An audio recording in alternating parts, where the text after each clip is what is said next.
Have you ever felt like life just won't let up? One trial ends, another begins. You stay quiet, hold your ground, try to be strong, but deep down you wonder how much more you can take. Some days, it's not the world that wears you down, it's your own mind, the doubt, the fear, the silence that feels heavier than noise. But here's a quiet truth. The strength you're looking for isn't out there. It's something you build within. Over 2,000 years ago, Marcus Aurelius faced war, betrayal, and constant uncertainty. Yet he didn't break. He wrote, not to inspire others, but to survive with dignity. Those writings became a guide for anyone trying to stand tall when life tries to bend them. This video isn't about perfection, it's about resilience. 10 timeless Stoic lessons to help you outsmart chaos and build an unshakable mind. If you're ready to stop chasing peace and start becoming it, stay with me. Let's begin. Lesson 1. Control your perception. There are days when it feels like the smallest thing can knock us off balance. A stranger's glare, a delayed reply, a missed opportunity. And suddenly, what could have been just another moment becomes a reason to spiral. You feel heavy, irritated, defeated. But deep down, you know, it's not always the event itself that hurts. It's the meaning your mind assigns to it. That quiet voice inside that turns a minor setback into a major collapse. Marcus Aurelius once wrote, "Everything we hear is an opinion, not a fact. Everything we see is a perspective, not the truth." He wasn't just being poetic. He was warning us, what destroys us isn't always reality. It's how we interpret reality. We don't suffer because of what happens. We suffer because of the story we tell ourselves about what happens. And if we don't take control of that story, life will write it for us. There was a man who worked the same job for 12 years.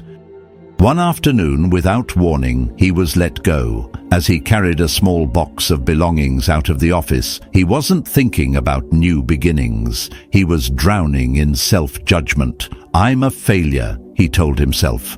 That night, he didn't sleep. He couldn't. His identity had collapsed under the weight of his own thoughts. But something changed the next morning. Instead of "why me?" he asked, "what now?" And that question, simple as it sounds, saved him. It broke the loop. Within 6 months, he had built the business he'd once been too afraid to start. What changed his life wasn't the job loss. It was the lens he chose to see it through. That's the strength of clear perception. Stoicism isn't about pretending you're fine when you're not. It's about learning to see things as they are, without the distortion of fear, ego, or old wounds. As Epictetus reminds us, it's not what happens to you, but how you react to it that matters. And that reaction begins with perception. Training your perception doesn't require perfection. It begins with simple awareness, noticing when your thoughts are no longer rooted in reality, but in fear or judgment. You don't get the job. Does that mean you're worthless? Or does it mean there's something else calling you forward? A friend cancels plans. Do they not value you, or are they just having a rough day? The moment you begin questioning that first emotional reaction, you start walking the right way. You stop being a prisoner of your thoughts and begin reclaiming your freedom. That freedom takes practice. Marcus used his meditations not to impress, but to inspect his own thinking. You can do the same. 5 quiet minutes in the morning. No phone, no distractions. Just asking yourself, is this thought helping me or hurting me? And just like a warrior hones his blade, you hone your mind, not to fight others, but to keep yourself from turning on yourself. Even who you spend time with shapes your view. Surround yourself with people who see life clearly, who meet setbacks with curiosity instead of complaint, and your own perception will sharpen. Seneca said it well. Associate with those who will make a better man of you. Every day you face small tests of the mind. A rude word, a missed text, a plan gone wrong. And in each moment, you have a choice: to react blindly or to respond with clarity, to let the moment shape you or to shape it yourself. Because when you master your perception, you master your emotions. And when you master your emotions, you master your life. That's the beginning of becoming unbreakable. Now let's move to the second lesson, where we confront the quiet power of accepting what we cannot control, and how surrendering to reality can become your greatest strength. Lesson 2. Accept what you cannot change. Have you ever found yourself lying awake at night, replaying a moment that's already passed, wishing you could rewrite it, reshape it, reverse it? Maybe it was a conversation that ended wrong, a decision you can't undo, or a silence that now feels like a wound. There's a certain kind of pain that doesn't come from what happened, but from our refusal to accept that it did. And yet, what if real strength begins not in resistance, but in surrender? Not the surrender of giving up, but of seeing clearly what was never within your control to begin with. Marcus Aurelius once wrote, "Accept the things to which fate binds you, and love the people with whom fate brings you together, but do so with all your heart." In that line is a kind of liberation. The Stoics didn't see acceptance as weakness. They saw it as the highest form of wisdom. To them, the universe was not something to bend to your will, but something to move within, gracefully, honestly, and without illusion. What belongs to you is your reason, your choices, your integrity. Everything else, time, fortune, death, the actions of others, was never yours to govern. And the moment you realize that, you begin walking the right way. There was a woman named Claire. For years, she cared for her father as his health declined. She paused her life for him. She gave him her presence, her patience, her love. But one afternoon, while she was out buying groceries, he passed away. The guilt came fast and loud. If only I'd been there, she told herself. For weeks, she carried that guilt like armor, heavy, suffocating, unrelenting, until one evening she opened Meditations and found the line, "You have power over your mind, not outside events. Realize this, and you will find strength." And in that still moment, something cracked open. She realized she couldn't trade places with time, but she had already given him everything that mattered. Her presence, her care, her love. The rest was never hers to control. That clarity didn't erase her grief, but it freed her from the weight of guilt. This is the quiet power of acceptance. It's not passivity, it's precision. It's the disciplined warrior choosing where to place their energy. Life will always contain things that break your plans. Illness, loss, betrayal, the chaos of other people's choices. But Stoicism teaches us that while we can't control the storm, we can become the kind of person the storm cannot move. Start simply. Ask yourself each day, is this mine to carry? That argument from last week, that email you're still waiting for, that person who left without closure. If the answer is no, if it lies beyond your will, let it fall away. Not with resentment, but with respect for your own inner peace. As Epictetus said, make the best use of what is in your power and take the rest as it happens. Even this practice, letting go, is a form of strength training. Like watching a tide roll in and out, you begin to see that control is not power. Presence is. When we stop clinging to outcomes, we begin to move with life, not against it. That's not detachment, it's wisdom. It's how the right way looks when you've outgrown the need to control everything. Stillness helps.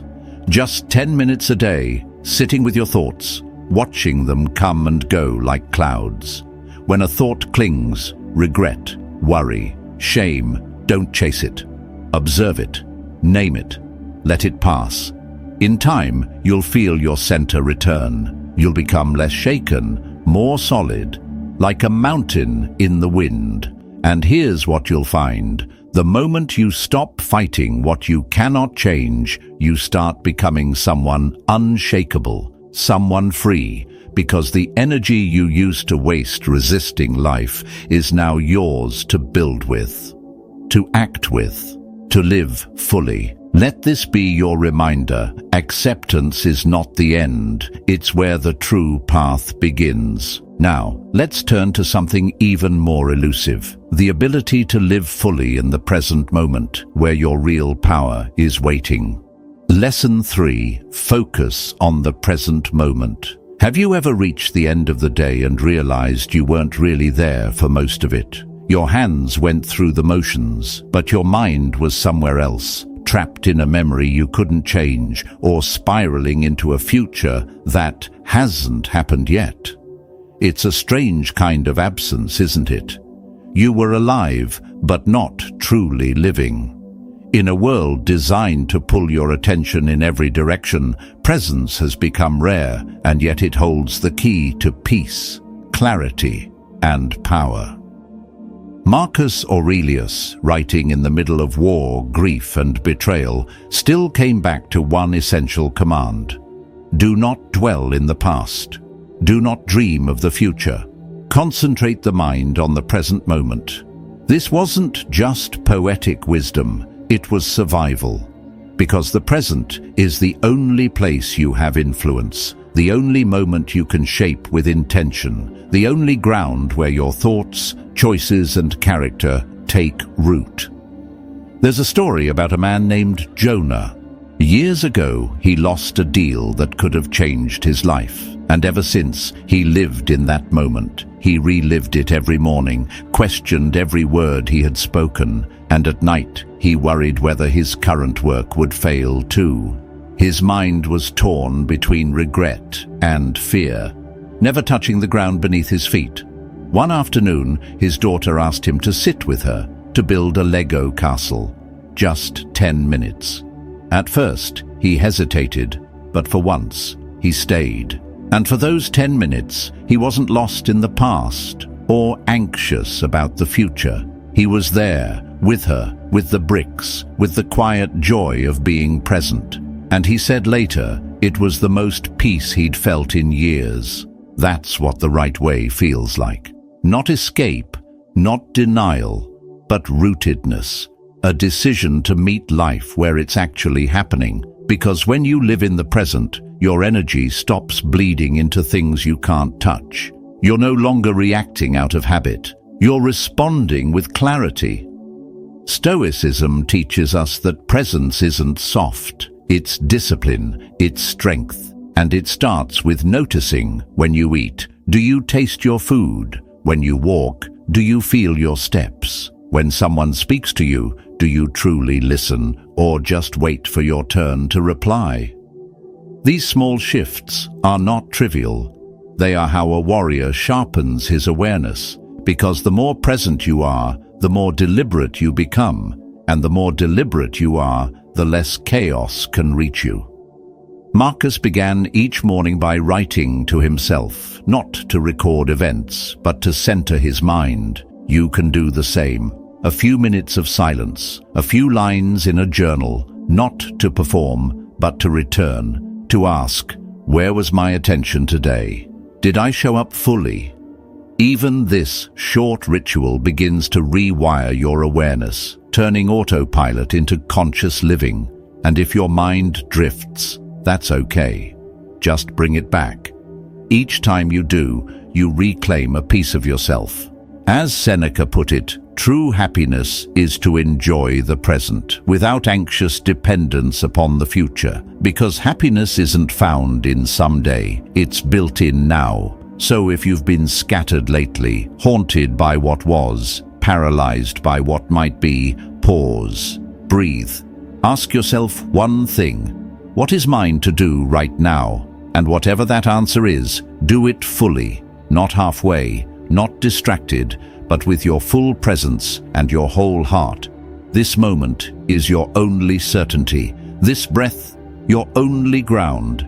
And the more you train your mind to live here, the more powerful and peaceful you become.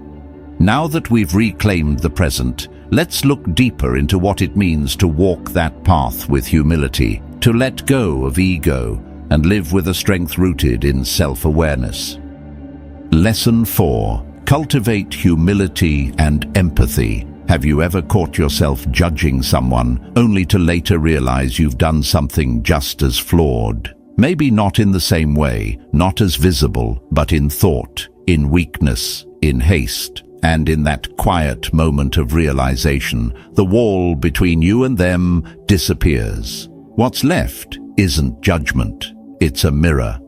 Marcus Aurelius once wrote, "Whenever you are about to find fault with someone, ask yourself, what fault of mine most nearly resembles the one I am about to criticize?" That's not self-blame, it's self-honesty. And from that honesty grows humility, the kind of strength that doesn't shout, but endures. Stoicism teaches us that we don't become powerful by pretending to be above others.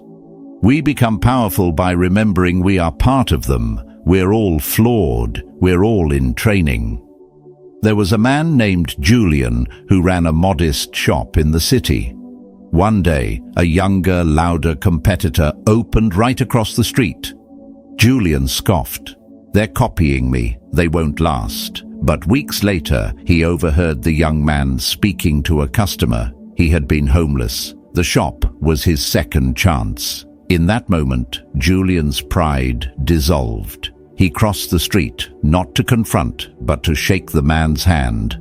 And in that small gesture, he reclaimed something deeper than dominance, his humanity. Humility lets us listen more than we speak. It invites growth by reminding us we don't know everything and never will. Seneca wrote, "While we teach, we learn, even from our critics, even from those we once looked down on." Pair humility with empathy, and you form a mindset that cannot be easily shaken. Empathy doesn't mean you agree. It doesn't mean you condone. It simply means you're willing to understand. Epictetus reminded us, "We have 2 ears and 1 mouth, so that we can listen twice as much as we speak." And sometimes, listening is more healing than advice. There was a young nurse, let's call her Lena, who worked the night shift at a crowded hospital. One patient cursed at her every night. Others avoided him, but Lena stayed. One night, she asked about his story. He had lost his wife. His children had stopped calling. The anger wasn't personal. It was pain. By listening, Lena didn't just care for a patient. She reached a human soul hiding beneath grief. And when he left, he thanked her, not for her treatments, but for her presence. That's the right way. Quiet, grounded, open. The way of the warrior who knows that true strength doesn't come from dominance, but from restraint, humility, and a willingness to understand. So ask yourself often, am I listening? Am I judging? Or am I learning? In that space between ego and understanding is where character is formed. And from that character, we move next into something just as grounding. The quiet power of gratitude, the anchor that steadies the mind when the world begins to shake. Lesson 5. Practice gratitude. Have you ever had one of those days where everything feels heavy, where nothing seems to go right, and yet, for one fleeting moment, something still made you stop? A warm ray of sunlight cutting through the clouds, a silent nod from someone who understood, a simple cup of coffee before the world began to stir. That small moment didn't fix everything, but it reminded you that not all was lost. That in the midst of the storm, there is still something to hold on to. That is the quiet, powerful gift of gratitude. Marcus Aurelius, surrounded by war, sickness, and betrayal, still found reason to write. When you arise in the morning, think of what a precious privilege it is to be alive, to breathe, to think, to enjoy, to love. He wasn't offering feel-good fluff. He was reminding himself daily that life itself, this breath, this chance, is sacred. To ignore it, to chase only what's missing, is to miss the very point of living. Gratitude in Stoic philosophy isn't about ignoring pain. It's about refusing to let pain consume the whole picture. Seneca said, "We suffer more in imagination than in reality," and the tool that clears that distortion, the lens that refocuses us, is gratitude. Not for everything, but for what still remains. There was a man named Luis. After 15 years at the same job, he was let go. His savings thinned, his confidence shattered. But one morning, walking his daughter to school, she quietly took his hand. And in that small gesture, he felt it: purpose, love, presence. That afternoon, he wrote down 3 things he was grateful for. It felt pointless at first, but he did it again the next day, and the day after that. A month later, nothing around him had changed, but something inside him had. The warrior within had awakened. Quiet, steady, focused. That's what gratitude does. It roots you in strength you forgot you had. If you want to walk the right way, start small. Each morning or evening, name 3 things you're grateful for. Not the big ones, the overlooked ones, the breath that came easier, the moment you didn't give up, the silence between 2 storms. Write them down, speak them aloud, and when you can, express that gratitude to others.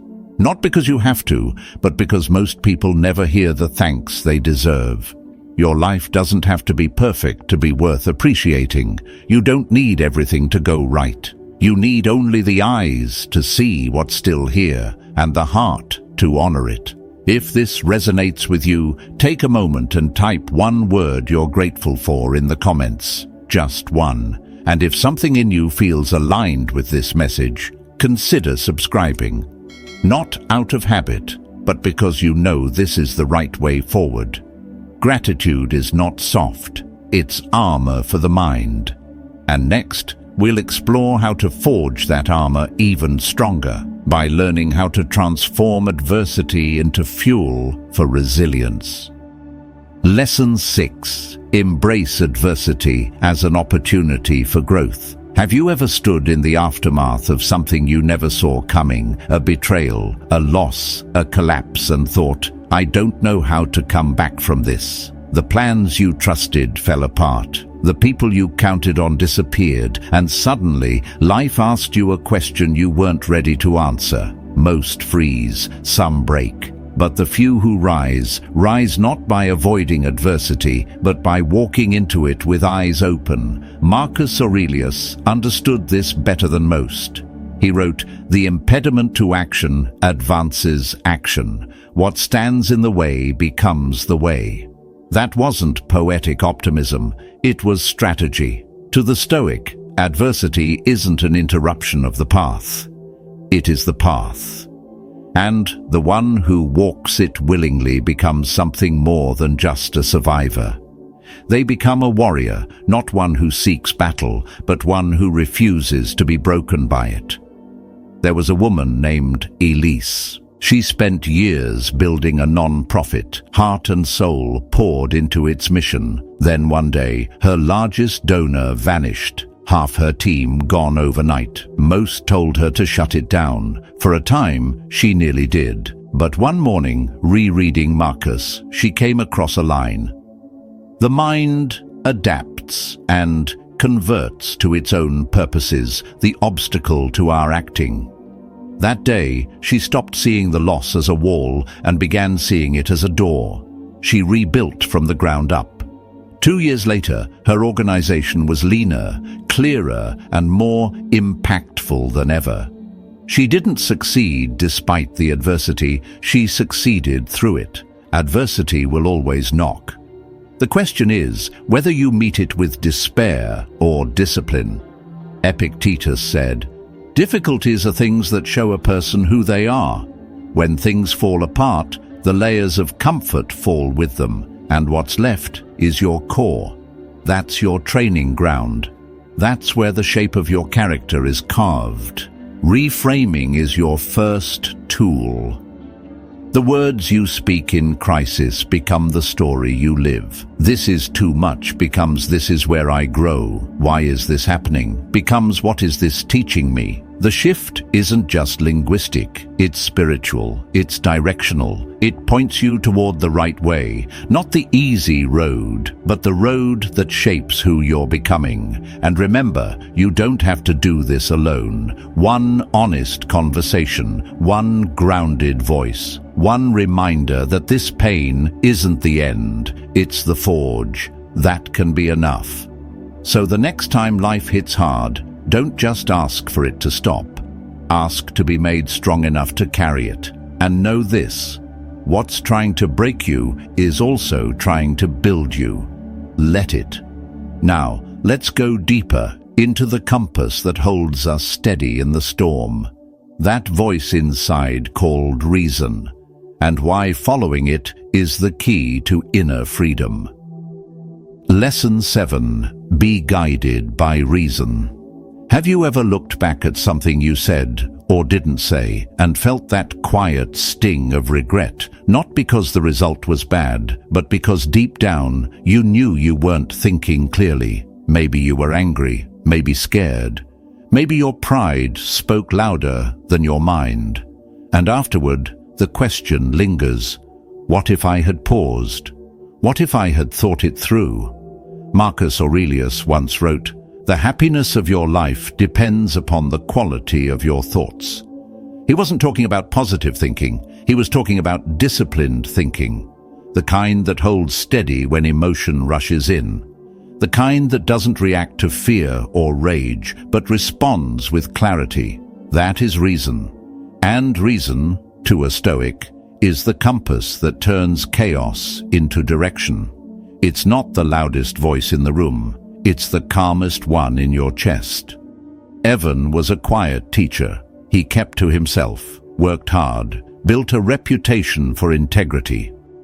Then one day, a false accusation shattered that calm. His first instinct was fire, rage, to burn every bridge, defend himself publicly. But something held him back. That night, still shaking, he opened Meditations. If you are pained by any external thing, Marcus wrote, it's not this thing that disturbs you, but your judgment of it.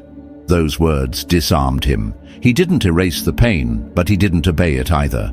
He took a breath, called someone he trusted, listened, waited. When the truth came out, he had not just survived the moment, he had proven to himself that he was not ruled by it. That's what it means to be led by reason. Seneca reminded us, "He who is brave is free." And there is a kind of bravery that doesn't yell, it waits, it weighs, it walks the right way even when no one sees it. That's the warrior's mind, not in the battlefield, but in the space between reaction and response. Reason needs space to breathe. So when your mind spins, start with your breath. 5 slow inhales, a quiet walk, a pause before the reply. That space is power. And in that space, you can ask the questions that reset everything. What am I assuming? What do I know for sure? What matters most here? This is how a scattered moment becomes a grounded choice. So, when life stirs up your emotions, remember, you don't have to silence them. Just don't let them steer. Let reason take the wheel. And from there, let's move towards something even deeper. The stillness that holds you together when everything else is falling apart. Lesson 8. Cultivate inner peace. Have you ever found yourself in the middle of chaos, horns blaring, people shouting, phones buzzing, and yet noticed someone sitting still, calm, untouched by the storm? You wonder how they do it, how they remain composed while everything else is unraveling. It's not magic, it's not luck, It's mastery. Inner peace is not something you stumble upon. It's something you forge, one breath, one thought at a time. Marcus Aurelius once wrote, "The soul becomes dyed with the color of its thoughts." He meant that your inner world, your emotional state, your very character is shaped by the thoughts you allow to stay. If your mind dwells on anger, fear, or noise, you become those things. But if you guide your attention toward calm, toward stillness, you begin to radiate it, even when everything outside of you begs for a reaction. There was a man named Ravi, trapped in the whirlwind of a high-pressure job. Deadlines blurred into each other. Emails brought more panic than purpose. Over time, the anxiety crept in before the day even started. One morning, instead of reaching for his phone, he sat down in silence, just 10 minutes. The thoughts didn't stop, but he didn't chase them. He just sat. And slowly, those 10 minutes became a daily ritual. They didn't erase the stress, but they changed him. He no longer let the world dictate his internal weather. He became the anchor instead of the driftwood. That's what peace looks like. Not avoidance, but strength. Not indifference, but steadiness. And the truth is, anyone can build it. If you begin with attention, notice your inner voice. Is it frantic or calm, critical or kind? You don't need to silence it, just slow it down. Choose your thoughts as carefully as you choose your words. That is the right way, a way carved not by control over the world, but by command over your own mind. Even the simplest actions matter. A walk without distractions. A conversation without rushing. A breath taken fully. These aren't luxuries. They are disciplines, acts of remembrance. They remind you who you are beneath the noise. Gratitude also anchors peace, not as decoration, but as clarity. When everything feels wrong, return to what's right. Your breath, your body, the fact that you're still here. Even in difficulty, something endures. That is what the warrior of the mind clings to. Not fantasy, but foundation. So next time the world spins too fast, don't try to slow it down. Just stop. Breathe. Recenter. Let the storm rage on, but let it rage around you, not within you.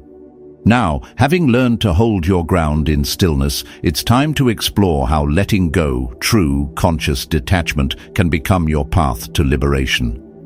Lesson 9. Practice detachment. Have you ever given your whole heart to an outcome, pinned your worth on a relationship, a goal, a perfect scenario, only to watch it slip through your fingers and feel like you lost everything? That ache, the one that lingers long after the event has passed, doesn't just come from what was lost. It comes from how tightly you held on. That's the quiet cost of attachment. It chains your peace to something you never truly controlled. Marcus Aurelius once wrote, "Attach yourself to what is spiritually superior, regardless of what other people think or do." His words don't point toward cold indifference, but toward a wiser direction, a life where your worth is rooted not in what happens to you, but in how you respond to it. When you release your grip on outcomes, you don't stop caring. You simply stop being consumed. That's the right way, and it's a freedom few ever taste. Mia was one of those people who always did everything right.